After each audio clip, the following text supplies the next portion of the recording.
So you said you're Palestinian, you're from north of Ramallah, Yes, that's correct. and you've been there? I've lived there. I just built a house there. I'm You don't totally. have an accent. What's that? You don't have an accent. I grew up in America, but that doesn't. I mean that I don't see how that does takes away any of my Palestinianhood. You speak Arabic? Yes, Alhamdulillah, Okay, فلسطيني so can you وافتخر. say, just curious, can you say I went to the store and bought a book? أنا رحت على المحل واشتريت بوك. That's not the word for كتاب. book. Oh my God, كتاب. Okay, all right, okay, all Yeah, right. I mean it's okay. You don't have to believe me, but No, I believe you. I believe you. No, it just honestly, can I tell you something? I'll be honest with you. It's not just for me, it's to protect Palestinians. Because we've had a lot of people come up here lately. Well, we have it all the time. Since I've been doing this live for the last, I don't know, I keep lose track of time. We have a lot of people who come up here and pretend to be a lot of things. Most of all, Palestinian. You know, everyone really wants to be Palestinian. They all want I'm to be. sure they do. It's a very special identity. Well, everybody's, you know, all ethnicities are special. But putting that aside, a lot of people, because it's trending, everybody tries to be whatever. A lot of people I come know. up. Yeah, I Well, trust me. I know. sometimes when they come up and they cosplay, they make those people or try to make those people look bad. So I just want to make sure that the people who are speaking for whoever they're speaking for are really those people. I mean, they're not Yeah. speaking for the No, entire. you've got a full-blooded Palestinian original from a small village, which, yeah, like I said, I don't want to disclose because I have a keen understanding of these really Well, the thing is, military most and their Palestinians intelligence. who And come in my live will tell me exactly where they're from, and we do this with Israelis too. Israelis tell me too. I really don't think your name is Jay on TikTok. Um, I don't think the Israelis are going to go hunt down well, Jay. you know what? You don't have to live with that kind of risk or worry, right? I do. So, I mean, I I mean, think I'm listen, entitled to. listen. Let me tell you something. I live with the risk and worry because I deal with a lot of harassment because of my TikTok. I risk to live with the risk and worry that somebody's going to come and assault me and unalive me here in New York. Or can I tell you an interesting story? When I went to Israel, I got so many threats via TikTok, so many threats that I actually did not go see as much of the West Bank as I wanted to. I actually originally was going to go to Ramallah, Jericho, Bethlehem, Hebron, and I was so like intimidated by the people, the Palestinians, the pro-Palestinians that threatened me on TikTok. And the sad thing is, I wanted to go see their narrative because when you go to these places, you go with Palestinian tour guides. You don't go with Israeli tour guides, so you hear the Palestinian narrative. So I didn't. At first, I didn't go. So interesting story.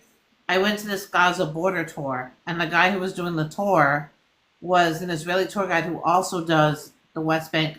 Doesn't do them because I told you to go with a Palestinian tour guide. He is the one who's arranged all of them. He works with the Palestinian tour guides. And he said to me, he said, you know what? He said, I will guarantee your safety.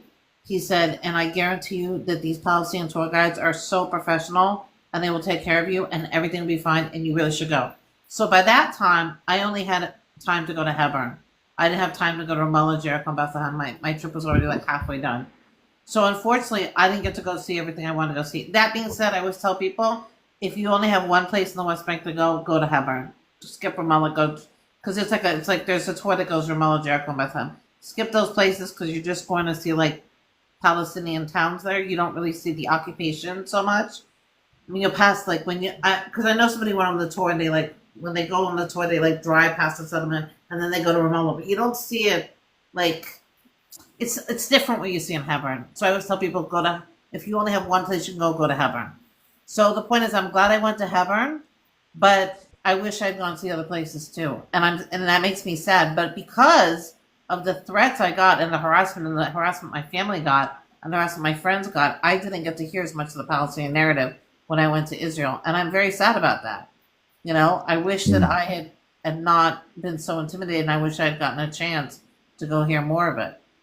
Yeah, yeah, I hear you. Well, I hope you stay safe and that you're not in any danger or anything like that. Obviously, this is the internet. You're gonna get a lot of trolls and threats. I hear what you're saying, but they were actual real people. Like they were like people who showed their, whole thing. And the sad thing about it is when you're going to a foreign country, you don't know what's going to happen. And And a lot of also Jewish people, Israelis said, "Oh, don't go," blah blah blah blah blah. You know, it's on both sides telling me not to go. And the thing about it is that what saddens me about this is it's counterproductive to the Palestinian struggle to scare people into not going and hearing your narrative, right? Listen, I'll tell Well, you, you're when I went, I just want to say one more thing, then I promise to let you talk. When I went to Hebron with the Palestinian tour guide, I want to say something about Palestinian tourism, and you probably know this too.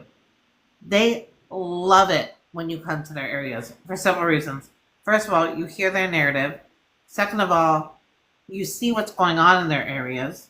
And third of all, you spend money. They need the money. I'm telling you. They want you to spend money at their shops because they're not making that much money, a lot of them. And when the tourists come, when I went to Hebron, there was this one street we went down that basically only gets business from tourism because the Palestinians don't go there because it's so heavily occupied by the Israeli soldiers. So literally, if tourists don't come, those shops don't get any business. yeah, yeah. Oh, well, that's really interesting. I don't have much knowledge about those tours. From my understanding, I mean, being from the West Bank, there's quite some segregation between, especially like Jewish, Israeli identifying individuals and the Palestinian Well, the community that Israelis there. can't go on these tours. You can, if you have an Israeli passport, you can't go on these tours because you're not Okay, from Area A. So this is right. from, but a lot of Jewish people from America go on these tours. Like on the Yeah. tour I went on, there were two Jews, me and another lady. Funny story about her. We were in the market in Hebron, and this woman, for some weird random reason, decided to buy suits. I don't know why you buy suits. Like you can get that in the United States. Decided to buy suits from the shopkeeper. I think she just wanted to spend money on him, Hey, and well, I'm sure he was happy about it. he was happy because it was $50 worth of suits, which is like 150 shekels. He probably made his like week. It was a lot of money, and it was funny because she only had dollars, and he was like trying to talk to the tour guide and figure out was this right. Like he couldn't really do the math, so he was trying to figure out is this the right for the shekels. He was trying to convert the money, but yeah, it made his day. Yeah, and but the thing is, she had to lug around this whole bag of suits for the rest of the tour. I only bought small things because I don't want to lug them around, for the whole tour. Mhm. Cool. Well, thanks for sharing. So I guess let's discuss. I guess I'll start by opening up and asking what's your opinion on the military control that they have in the West Bank? I mean, listen, I think, and please don't interrupt me when I say this, I think living under an occupation is not fun. I mean, I wouldn't want to be in that position. But the occupation is a necessary evil, right? Because of the T attacks in the West Bank, because of the situation with people trying to unalive and successfully unaliving Israelis, not only in the West Bank, but going to Israel and unaliving them. So, Okay. if you didn't have T attacks, you wouldn't have checkpoints, walls, and all Sure, these. and I'm sure there could be a counter argument So that. don't interrupt me. I have one more sentence. And as you see, when there's another T attack, more checkpoints go up. The more T attacks, more checkpoints. And I want to say one more thing, just one more thing. I know they call it collective punishment, but collective punishment is the way of the world. Like when one kid is loud in a class, the teacher makes everybody shut up. If you go to the subway, It's also a crime. let me finish. Let me finish. It's not a crime. It's It also is hold classified as a on. Let crime. me please finish. When you go to the subway, they think maybe someone has a boom boom, so they check everybody's bag. Only when it comes to Israel do they call it a crime, but the whole world runs on collective punishment. The rules in TikTok are for everybody, not just for you or to me. We're ruled as a collective. We're punished as like that's the way the collective punishment is as old as the Bible. But the Okay, point I'm trying to I know make, it sounds let me fancy. finish. The point I'm trying to make is I know that the bad people make it bad for the good people. Like I'm assuming you're not a tea person. When you're in the West Bank, your life is made miserable because bad people don't have "I'm a bad person" tattooed on their foreheads. So you have to I go. would never, honestly. I'm almost done. So you have to go Okay, through a checkpoint. And I know that's an inconvenience to you, and I'm sorry you have to go through that. But unfortunately, there's bad people who make it bad for you. And like I okay, said, life is ruled by the collective, not by the individual in every single country. I hear what you're saying. I hear what you're saying. From the Palestinian perspective, I would never blame any Palestinian for the burdens that I face traveling throughout the West Bank, arriving, I mean, not even departing. the key people who do Never, the never, attack. never. I no, no.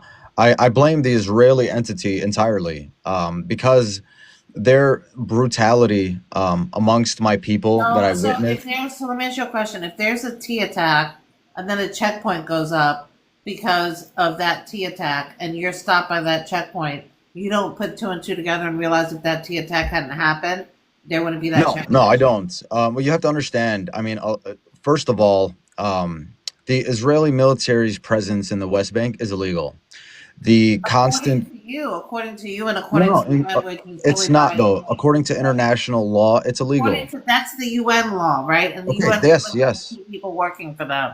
You don't have to agree with it, but it is accurate and consistent that it is illegal. Okay, you don't have to According agree to to the it. UN, which has T people working for them. You don't have to agree, but that's just the reality I mean, of that's the how it reality stands. that it's illegal according to the UN, which is has T people working for them. That's That's a fine. I crime. mean, that's your opinion, I mean, but it's not an opinion; it's a fact. The UN even admitted that they had age group T it's people. a fact. Okay, it's a fact. Just as they classify the presence of the Israeli military as illegal.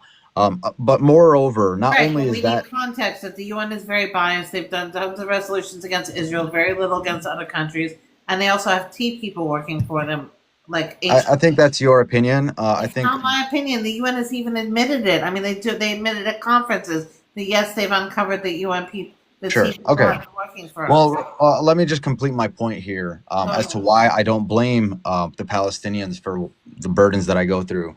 There's right. also a very large and growing presence of illegal settlements, right? Those Israeli settlements. That's also illegal, right? So, because of Illegal these, according to the UN. I'm not pro settlement, but that's what it's illegal according to. It's not illegal according to, unless it's an illegal outpost. It's not illegal yeah, according. and usually most of these settlers are extremely right wing. No, no. Listen, the extreme settlers that do violence are the minority, Are the not the no? majority. They're that's not true. Dude, if you had 600, if you had 700,000 settlers doing violence instead of the minority that are doing it, you'd have a much bigger problem on your hands.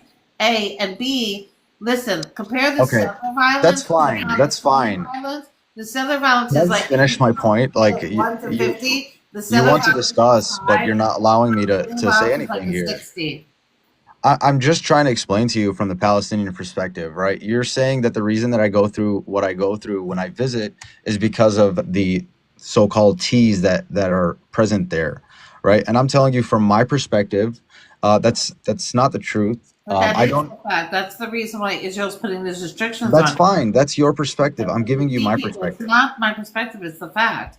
The Okay, reason that why there's checkpoints and the reason why there's walls, the walls went up during the intifadas and the checkpoints went up during the intifadas is because of the T attacks. I mean, it's a fact. Go look it up. It's history.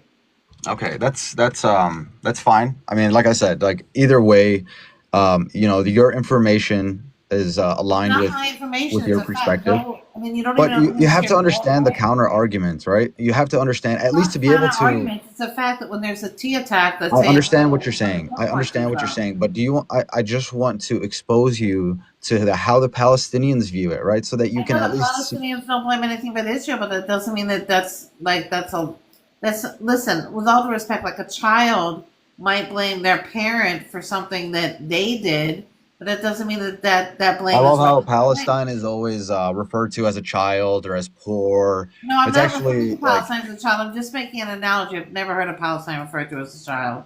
But the I mean, point, often in society, or in Western media, will try to paint the Palestinian image as naive or, I've never painted kind of like a third world, but them as that's naive, far dude. from I've the never truth. painted them as that. Never heard that before. It's okay, whatever. My point is, it's often like, any time it comes to our own, narrative or perspective, it's often painted with an image of like, oh, well, they're missing information. So if you just allow me to finish here, right? Um, you have to understand the counter argument to what you're saying is you're saying because there's so-called T's that exist There's there. a so-called. There are T attacks Well, there. okay, I get what you're saying, but I don't view them as that, right?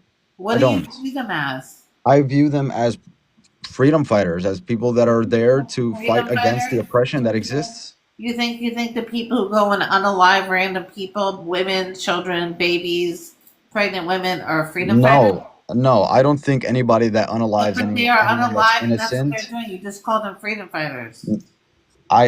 If you are opposing the Israeli military's presence in the West Bank, And yeah, they I aren't attacking. They aren't attacking military most of the time. They're attacking civilians. They've unalived babies, for goodness sake, children. okay. No, I mean that's not true. That is true. There are babies No, who've it's been not. unalive It's from the not. West Bank. That is true.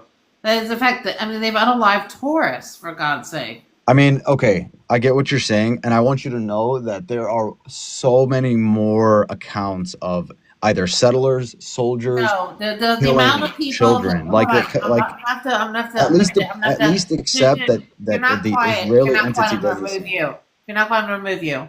The Remove me. settlers Do you think I care? unalive. Hold on. Like, I'm you just talking. will not I'm accept talking. reality for what it is. Okay. Bye bye. I'm done. The settlers unalive maybe 2 or 3 people a year, maybe at the most. The Palestinians unalive in the West Bank and Israel 2 or 3 people a week, sometimes even more than that. Okay? So, with all due respect, okay? With all due respect, this guy, he's either very uninformed or he's just in denial.